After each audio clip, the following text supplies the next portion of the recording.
Hello everyone, welcome back to the channel Shiksha with Diksha.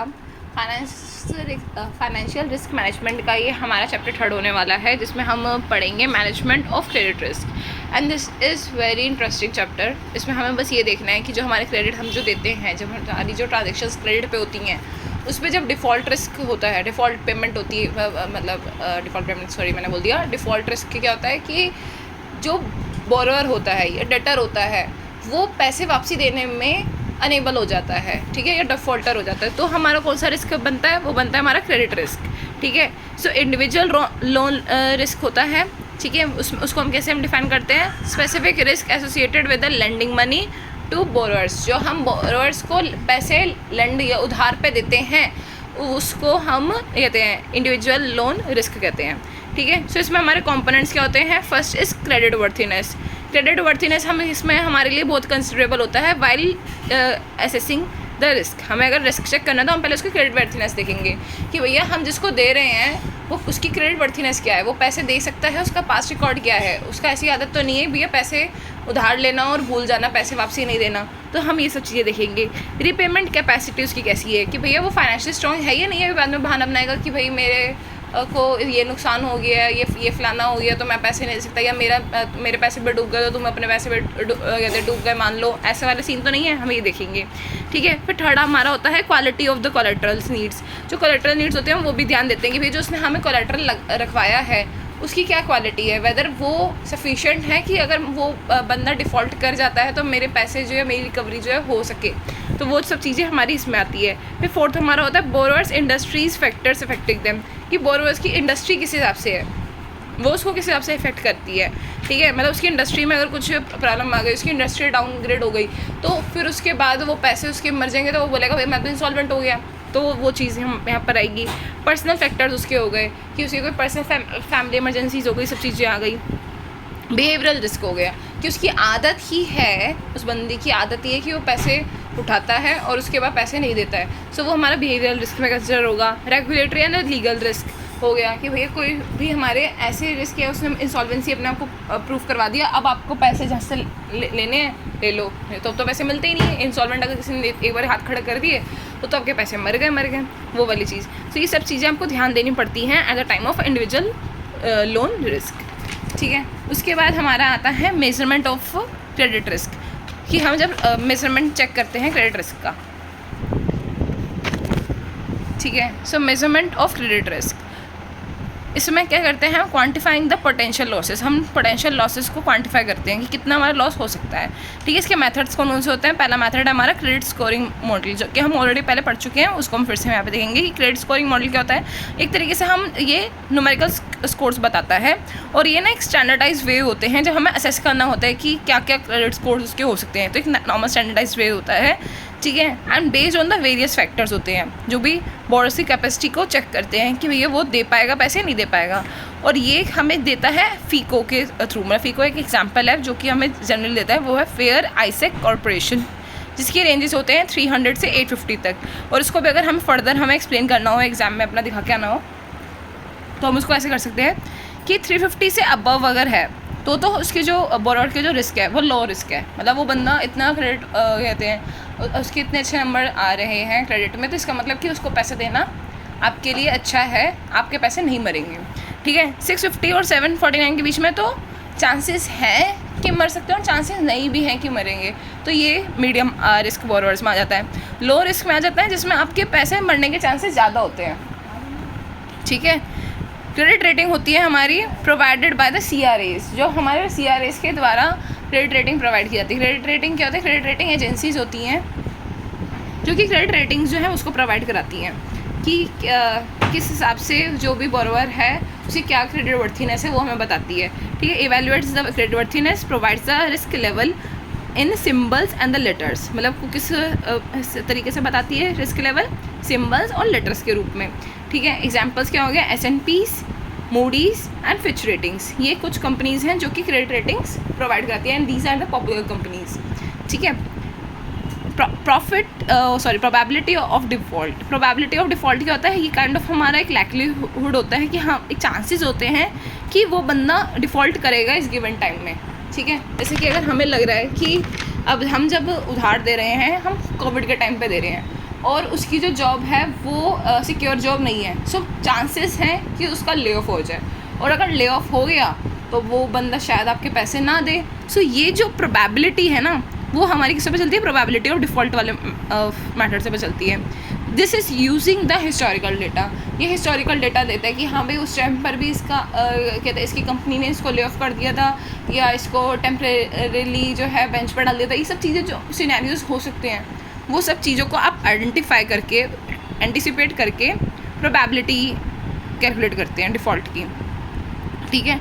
Loss given default, loss given default होता है कि आप quantify करते हैं परसेंटेज कि कितना एक्सपोजर हो सकता है डिफ़ॉल्ट के टाइम पे, कितना नुकसान आपका हो सकता है डिफ़ॉल्ट के टाइम पर, ठीक है। It is varied upon the various factors such as the collateral quality, recovery procedures and legal framework, कि उस कोलेटरल की क्वालिटी कैसी है। अगर आप उसको बेचते हैं कोलेटरल को, तो कितना बेनिफिट आपको माप पाते हो, कितना आप अपना जो भी लॉस है उसको मिटिगेट कर पाते हो, ठीक है। रिकवरी प्रोसीजर्स, ये सब चीज़ों से हम ध्यान रख के हम लॉस गिवन डिफ़ॉल्ट कैलकुलेट करते हैं, ठीक है। Exposure of the default, exposure of the default होता है कि रिप्रेजेंट करता है पूरा जो भी हम यहाँ पे था हमारा परसेंटेज था कि जो डिफ़ॉल्ट होने के कितने परसेंटेजेस हैं, यहाँ पूरा ही डिफ़ॉल्ट लेके चलते हैं कि भैया अगर एक बार को मैंने पैसे गए तो सारे के सारे पैसे गए ना, प्रिंसिपल अमाउंट भी गया, इंटरेस्ट अमाउंट भी गया, सब कुछ ही गया, ठीक है। और जो भी चार्जेस थे, जैसे लीगल चार्जेस हो गए, कॉन्ट्रैक्चुअल चार्जेस हो गए, वो भी गए, तो ये पूरा का पूरा ही एस्टिमेट करके चलता है, ठीक है। मतलब आप देख सकते हैं principal amount, accrued interest and other contractual related cost, सारा नुकसान यहाँ पे वो कैलकुलेट करता है। उसके बाद आता है स्ट्रेस टेस्टिंग। स्ट्रेस टेस्टिंग क्या होता है? This is analysing the potential impact of this severe economic and financial scenarios on credit portfolio. ये एक तरीके से एनालाइज करता है कि भैया कब हमारा जो पोटेंशियल इम्पैक्ट कितना पड़ेगा जब हमारे एक्चुअल में ये सिनेरियोज डेवलप होंगे। सो वो हमारा होता है स्ट्रेस टेस्टिंग, जो कि हम चैप्टर 2 में भी कंप्लीट कर चुके हैं कि वो analysing the potential impact on severe economic and financial scenario on credit portfolio, ठीक है। Value at risk.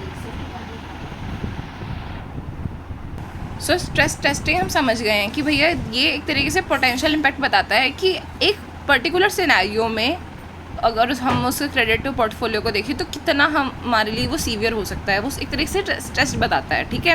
Value at risk क्या होता है कि measures the potential losses in the credit portfolio over the specified time horizon.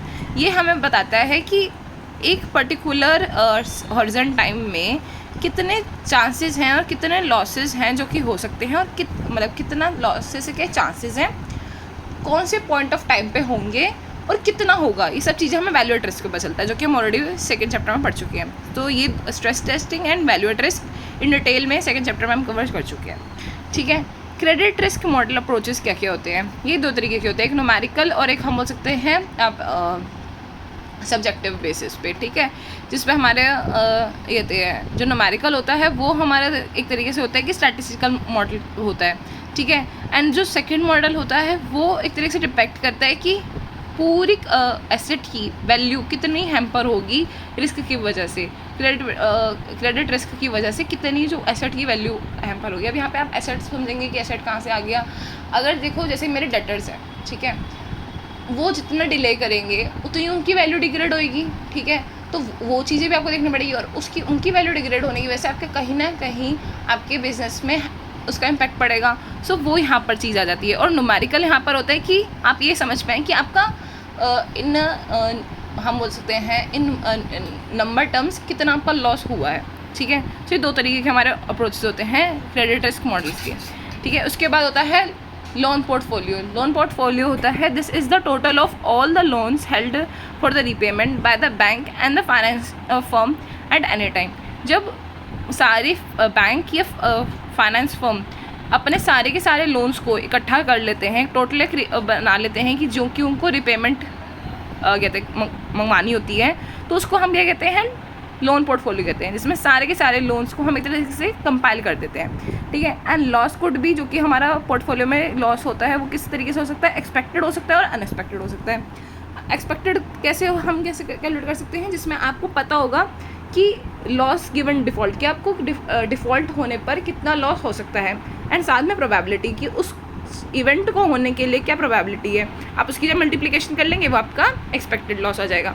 Unexpected क्या होता है, this is more than the mean loss. जो भी आपने एक मीन या एक्सपेक्टेड लॉस निकाला होता है उससे ही ज़्यादा होता है, ठीक है। And this is calculated on the basis of the specific degree of the confidence. Specific degree of confidence, जब आपको लगता है कि इसमें चांसेस ज़्यादा है तभी आप एक स्पेसिफिक डिग्री ऑफ कॉन्फिडेंस में इसको कैलकुलेट करते हैं। ये कैलकुलेट किससे होता है, standard deviation from the mean. जो भी हमारा मीन्स निकलते हैं इसके थ्रू, एक्सपेक्टेड लॉसेस के थ्रू, उसका स्टैंडर्ड डेविएशन निकाला जाता है, तो वो हमारा क्रेडिट वैल्यू एट रिस्क होता है, ठीक है। उसको निकालने का तरीका क्या होता है, आपने वो निकाल लिया, अनएक्सपेक्टेड लॉस है वो 90%, आपने अगर कॉन्फिडेंस लेवल यहाँ पे सेट किया है तो 90% जो 99% जो यहाँ पर अनएक्सपेक्टेड आपका लॉस है that would be equal to value at risk, जो कि हमारा होगा 99% माइनस एक्सपेक्टेड लॉस, तो वो आपका क्या निकल जाएगा, अनएक्सपेक्टेड लॉस निकल आएगा, ठीक है। मतलब जो आपने एक तरीके से पूरा प्रॉपर लॉस कंसिडर कर रखा है कि आपका हो सकता है वैल्यू एट रिस्क में, उसमें से अगर आप एक्सपेक्टेड लॉस निकाल लेते हैं तो जो बचेगा वो आपका अनएक्सपेक्टेड लॉस होगा, ठीक है। उसके बाद आता है कंसंट्रेशन रिस्क। कंसंट्रेशन के रिस्क क्या होता है, ये वो टाइम होता है, वो एक सिनेरियो होता है जब आपका सारा का सारा बैंक का जो भी पोर्टफोलियो होता है उसमें आप किसी पर्टिकुलर लेवल ऑफ द या ग्रुप्स में कंसंट्रेशन कर देते हैं। कंसंट्रेशन कैसे, कि आपके जो पोर्टफोलियो है वो जो पोर्टफोलियो उसमें जो लोन्स या बोरोवर्स हैं वो एक ही पर्टिकुलर इंडस्ट्री को बिलोंग करते हैं या एक ही पर्टिकुलर ज्योग्राफिक को करते हैं, ठीक है। सो वो जब अगर उनके ऊपर कहीं भी नुकसान होता है तो आपका तो पूरा का पूरा पोर्टफोलियो जो है वो ही ड्रेन हो जाएगा। तो वो चीज़ जो सिनेरियो होता है वो हमारा होता है concentration risk, the risk which हम बोल सकते हैं emerges at the time of concentration of borrowers in portfolio. जब कंसंट्रेशन ऑफ बोरोवर्स होता है कि मतलब एक टाइप के ही बोरोवर्स का कंसंट्रेशन हो जाता है पोर्टफोलियो में, तो वो हमारा कंसंट्रेशन रिस्क होता है। किस किस टाइप से कंसंट्रेशन हो सकता है, देखो एक तो हो गया जियोग्राफिकल कंसंट्रेशन। जब अब इसमें क्या एग्जांपल हो सकता है कि एक इकोनॉमिक डाउनग्रेड हुआ, एक इकोनॉमिक डाउनफॉल हुआ, उसकी वजह से जितने भी बंदे उस जियोग्राफिक कंसंट्रेशन में रहते थे उन सबका नुकसान हो गया और उसकी वजह से पूरा का पूरा हमारा जो पोर्टफोलियो था वो डाउनग्रेड चला गया, ठीक है। सेकंड हो गया इंडस्ट्री कंसंट्रेशन। इंडस्ट्री कंसंट्रेशन की भैया कुछ जैसे कि एग्जांपल के लिए समझो कि इंडस्ट्री में चेंजेस हुआ है जो वो अनफेवरेबल आया और उसकी वजह से रिस्क हुआ, और उस इंडस्ट्री के जितने भी बोरोवर्स थे उन सब बोरोवर्स का कहते हैं जो नुकसान है वो उस पोर्टफोलियो को पड़ा, तो पोर्टफोलियो को ज़्यादा इम्पैक्ट पड़ेगा, ठीक है। बोरोवर्स कंसंट्रेशन होते हैं जब large portion of the individuals जो हैं वो इंडिविजुअल्स ही होते हैं, ठीक है। मतलब ऐसा नहीं कोई पर्टिकुलर इंस्टीट्यूशंस या स्ट्रॉन्ग फाइनेंस इंस्टीट्यूशंस होते हैं, वो सारे इंडिविजुअल्स होते हैं। सो वो जो हमारा रिस्क होता है वो बोरोवर कंसंट्रेशन होता है। काउंटर पार्टी होती है जब सब्सटैंशियल अमाउंट, मतलब उस पूरे पोर्टफोलियो में जो सबसे बड़ा अमाउंट है वो इंडिविजुअल्स बेसिस पे है, तो अब आप उनको ढूंढते नहीं फिरोगे। इतने छोटे छोटे अगर हम बोल सकते हैं उसके ब्रेकआउट्स बने हुए हैं तो इतने छोटे तो आपके लॉस होने का चांसेस ज़्यादा हो जाते हैं। सो वो हमारा होता है काउंटर पार्टी कंसंट्रेशन, ठीक है। So concentration leads the vulnerability and leads the high risk. उससे क्या होता है, कंसंट्रेशन से वल्नरेबिलिटी आपकी बढ़ जाती है और उसी की वजह से हाई रिस्क भी हो जाता है, ठीक है। स्ट्रेटजीज टू मैनेज, अब इसको मैनेज कैसे करोगे। अब कंसंट्रेशन आप ये समझो ना कि एक तरीके से आपका सारा लॉस इस वजह से हो रहा है क्योंकि आपने जितने भी लोन दिया है वो एक ही टाइप के ये ग्रुप के बंदों को दिया है, ये आपका प्रॉब्लम है, ठीक है। तो उसको सॉल्व कैसे कर सकते हो, डाइवर्सिफिकेशन कर दो, आपका सोल्यूशन हो जाएगा। Second, setting on the risk limits. Risk limits जो है उस पर लगा दो। कुछ कुछ बोर्डर्स के लिए आप रिस्क लिमिट्स लगा सकते हैं कि अगर आप इस इंडस्ट्री को हम बोल सकते हैं बिलोंग करते हैं तो आपको ये इंटरेस्ट देना पड़ेगा या कोलेट्रल जो क्वालिटी होगी वो आप इंक्रीज़ कर दो, मतलब आपको लिमिट्स उसमें सेट कर दो। थर्ड आ जाता है रिस्क मॉनिटरिंग। आप उसके बाद रिस्क मॉनिटर करते हो जो कि कैसे इंडस्ट्री या कैसे वो प्रॉन एरिया जो है मतलब एक तरीके से एमर्ज हो रहा है, वो आपको एक तरह से ध्यान रखना पड़ेगा, ठीक है, कि आप उसके हिसाब से पॉलिसीज़ और सब चीज़ें बनाते रहो। स्ट्रेस टेस्टिंग आपने करती होंगी कि पेन पॉइंट्स आप चेक करते रहो कि भैया कहाँ पे स्ट्रेस आ रहा है, कहाँ पे आपको ध्यान देने की ज़रूरत है। रिस्क मिटिगेशन स्ट्रैटेजीज़ बनाओ, ठीक है, जैसे कि क्रेडिट रिस्क ट्रांसफ़र्स कर दो, ठीक है, क्रेडिट रिस्क ट्रांसफ़र कर दो मतलब इंश्योरेंस वगैरह या ऐसे कुछ कर दो जिससे आपको जो भी रिस्क है वो आपको किसी और पार्टी को दे दो, ठीक है। उसके बाद आता है क्रेडिट रेटिंग्स। क्रेडिट रेटिंग्स हम ऑलरेडी पढ़ चुके हैं, फिर मैं आपको बता देती हूँ क्या होता है ये। This is a kind of an option, ठीक है। This shows the credit worthiness with the use of defined symbols. Symbols को डिफाइन कर ये एक तरीके से क्रेडिट वर्थिनेस बताता है। ये रेगुलेट होता है सेबी के थ्रू, और सेबी कहता है कि this is nothing more than as option. ये सिर्फ एक ऑप्शन है, उससे ज़्यादा कुछ भी नहीं है, ये सेबी बताता है, ठीक है। बेनिफिट्स क्या क्या हैं इसके, कि एक तरीके से प्रोटेक्शन फ्रॉम द बैंक्रप्सी है, रिस्क प्रिपरेशन एनालिसिस है, haves to check the credibility of the organisation है, facilitates quick investment decision, no need to rely on the bankers, lower cost for borrowing, increases the audience for borrowing. एक तरह से borrowing के लिए आपके पास audience भी increase हो जाएगी ना, हर कोई चाहेगा कि आपको वो उधार दे क्योंकि आपकी क्रेडिट वर्थिनेस इतनी अच्छी है, ठीक है। आपको कॉस्ट जो है वो कम लगेगी बोरोइंग में, मतलब हो सकता है कम इंटरेस्ट पे भी आपको उधार मिल जाए, ठीक है। No need to rely on the brokers, आपको ब्रोकर्स इन सब पे ध्यान रिलाई करने की जरूरत नहीं है। अगर आपने देख ली क्रेडिट उसकी क्रेडिट रेटिंग अच्छी है तो आप बोलोगे मेरा पैसा सेफ रहने वाला है, मैं इसको उधार दे देता हूँ। तो ये हमारे कुछ बेनिफिट्स हो जाते हैं, और भी बेनिफिट्स हैं, जैसे कि एग्जाम्पल के लिए अगर मैं आपको बताऊँ कि रेटिंग्स वर्क्स एज मार्केटिंग। जो रेटिंग है वो एक तरह से मार्केटिंग का भी काम करती है। जिसकी क्रेडिट बढ़ती है ना, जितनी अच्छी उसकी मार्केटिंग हम अच्छी हो जाती है, उसकी मार्केट पोजीशनिंग उतनी अच्छी हो जाती है, इमेज अच्छी बन जाती है। हैज़ टू क्रिएट ट्रांसपेरेंसी भी बन जाती है कि भैया अगर आपकी क्रेडिट रेटिंग अच्छी है तो एक तरीके से आपने अपने सारे रिकॉर्ड्स जो हैं वो ट्रांसपेरेंट रखे होंगे, उसका ढंग से आपने ओबे किया होगा, जो भी कंप्लायंस वगैरह वो सबको आपने ध्यान दिया होगा। ये एक तरीके से ट्रांसपेरेंसी क्रिएट हो जाती है। Reduction of the cost in public issues, जो पब्लिक इश्यूज़ में जो भी हमारी कॉस्ट लगती है वो भी हमारी कम लगेगी अगर हमारी क्रेडिट वर्थीनेस अच्छी है। और क्रेडिट वर्थीनेस किससे चेक होती है? क्रेडिट रेटिंग से। सो लिमिटेशंस क्या हैं? ये इनएक्यूरेट हो सकती है, बाइस्ड रेटिंग्स हो सकती हैं, स्टैटिक स्टडी होती है। स्टैटिक स्टडी क्यों? Because it follows and it anticipate on basis of past records के बेसिस पे बनता है जो भी बनता है। फ्यूचर में अगर उसने कुछ भी इनोवेशन या इनोवेटिव आइडियाज़ या प्लानिंग्स पॉलिसीज़ करी तो वो उसको इग्नोर कर देता है। ठीक है। थर्ड हो गया हमारा business lacks to provide fair information to CRAs। Business जो है वो लैक करती हैं अब रियल इन्फॉर्मेशन या हम उसने एक्चुअल इन्फॉर्मेशन CRAs को प्रोवाइड करने में।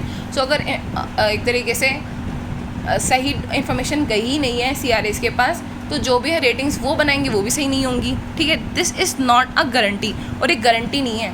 हो सकता है आपके पास क्रेडिट रेटिंग जो है वो अच्छी आपको मिली हो, बट हो सकता है तब भी वो डिफ़ॉल्ट कर जाए, तो कोई गारंटी वाला सीन इसमें नहीं होता।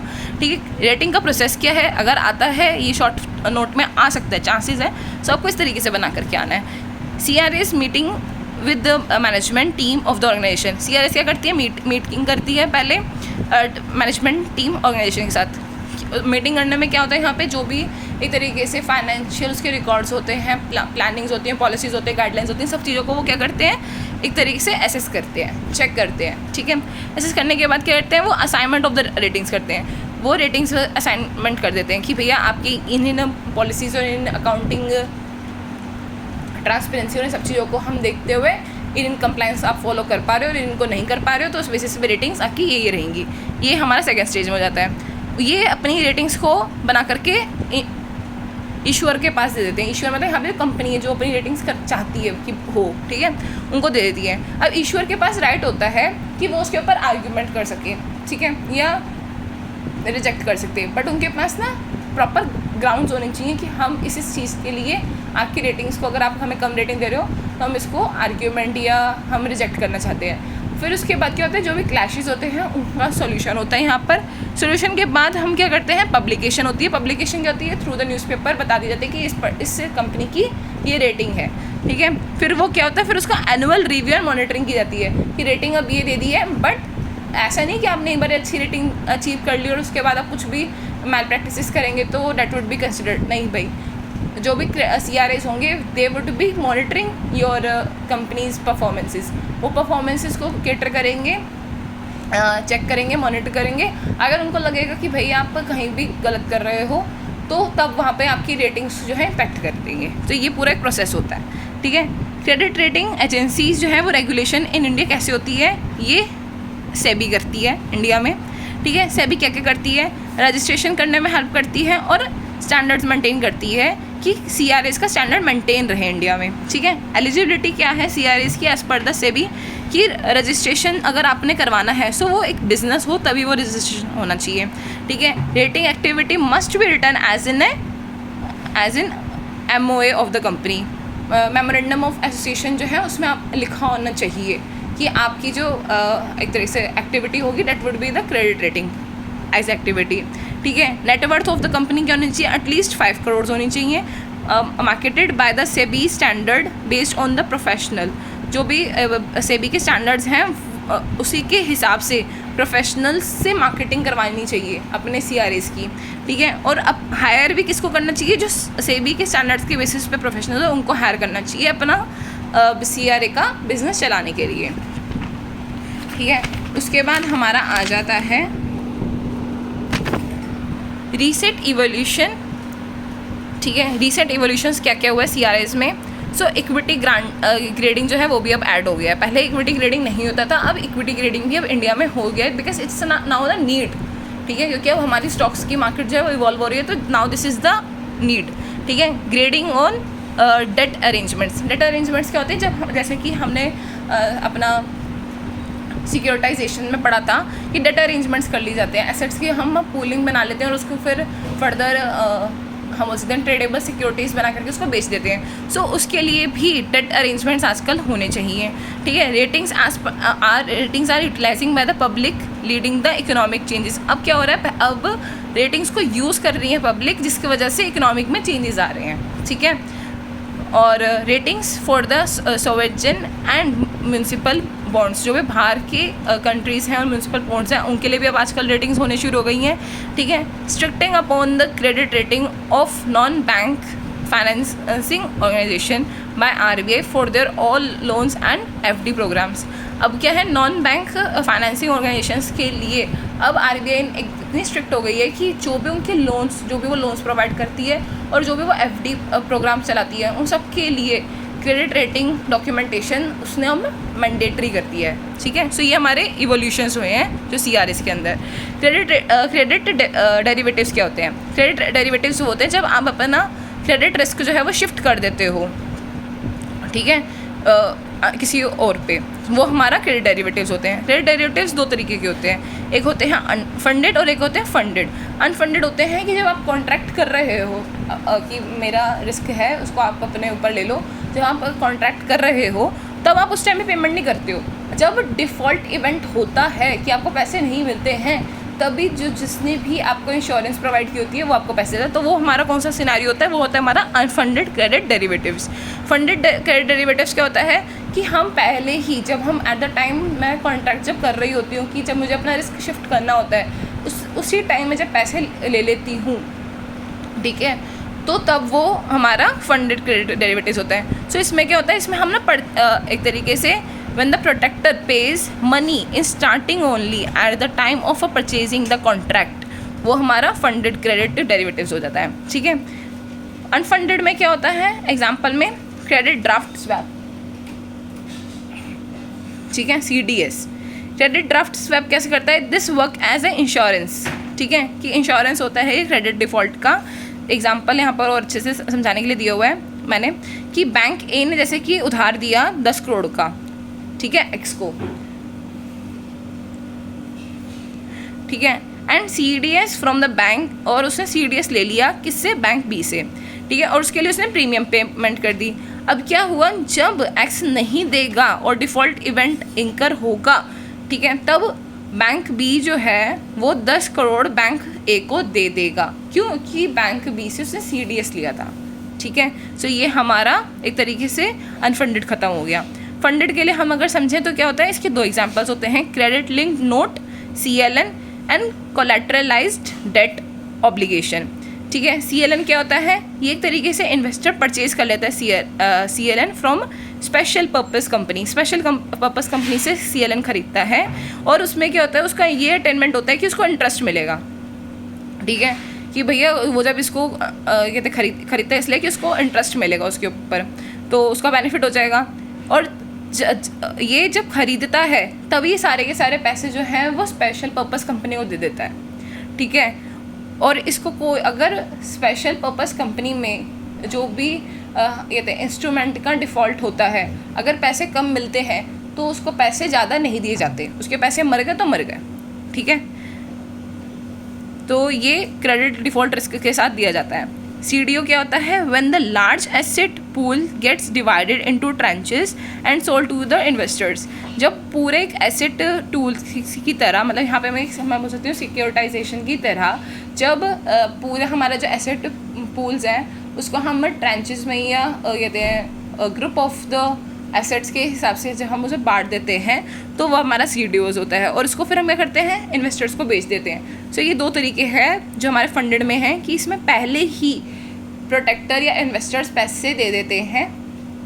ठीक है, और जब क्रेडिट डिफ़ॉल्ट इवेंट होता है तब उनका पूरा जो भी हम बोल सकते हैं नुकसान होता है वो किसका होता है? इन्वेस्टर का होता है। समझ आ गई बात? उसके बाद हमारा आता है कैपिटल चार्जेस। कैपिटल चार्जेस क्या होता है? Amount of the capital that required to maintain to deal with potential losses and the credit exposures. जो भी हमारे क्रेडिट एक्सपोजर्स होते हैं या नुकसान होते हैं उसको बियर कर पाए हम, उसको हम मैनेज करने के लिए जो हम नेसेसरी कैपिटल बना करके रखते हैं उसको हम कहते हैं कैपिटल चार्जेस। ठीक है, अब वो किस तरीके से होता है, मतलब क्या क्या उसके लिए गाइडलाइंस हैं? बेसल अकॉर्ड्स के हिसाब से एक स्टैंडर्डाइज उन्होंने कहते हैं प्रोसीजर बना रखा है to calculate the capital charges. ठीक है, उसके बाद सेकंड है हमारा कि रिस्क वेटेड एसेट्स जो हैं उसको भी ध्यान दिया जाता है इसमें, and that is calculated by credit exposure multiply with risk wait assigned, कि जो भी हमारा क्रेडिट एक्सपोजर है उन एसेट्स का और उसमें जितना रिस्क वेट असाइंड है उन सबको हम मल्टीप्लाई जब कर लेते हैं तो हमारा वो रिस्क वेटेड एसेट्स मिल जाता है। थर्ड हमारा है allows a bank to use internal ratings based on approach. यहाँ पे एक तरीके से बैंक को और हम बोल सकते हैं ऑर्गेनाइजेशन को अलाउ कर दिया जाता है कि they can check internal rating based approach भी, कि अगर उनको लगता है कि किसी चीज़ के लिए उनको किसी क्रेडिट रिस्क के लिए स्पेसिफिकली उनको ज़्यादा कैपिटल अपना मेंटेन करने की ज़रूरत है, सो वो भी कर सकते हैं depends upon the historical data. उनको लगता है भैया हमारा नुकसान तो थोड़ा ज़्यादा होता है आपकी गाइडलाइन से ज़्यादा, सो भैया they are allowed to use internal ratings based approach. ठीक है, ये authorises to maintain the buffer portion. आप बफर पोर्शन भी मेंटेन कर सकते हैं कैपिटल के लिए to address the specific risk, जिसमें आपको स्पेसिफिक रिस्क अगर केटर करना है उसको अगर आपने को मैनेज करना है तो आप उस केस में बफर जो अमाउंट है कैपिटल का उसको भी मेंटेन कर सकते हो। सो ये हमारा कैपिटल चार्जेस का था। इसी के साथ हमारा चैप्टर 3 ख़त्म होता है। Thank you so much, keep supporting, keep learning.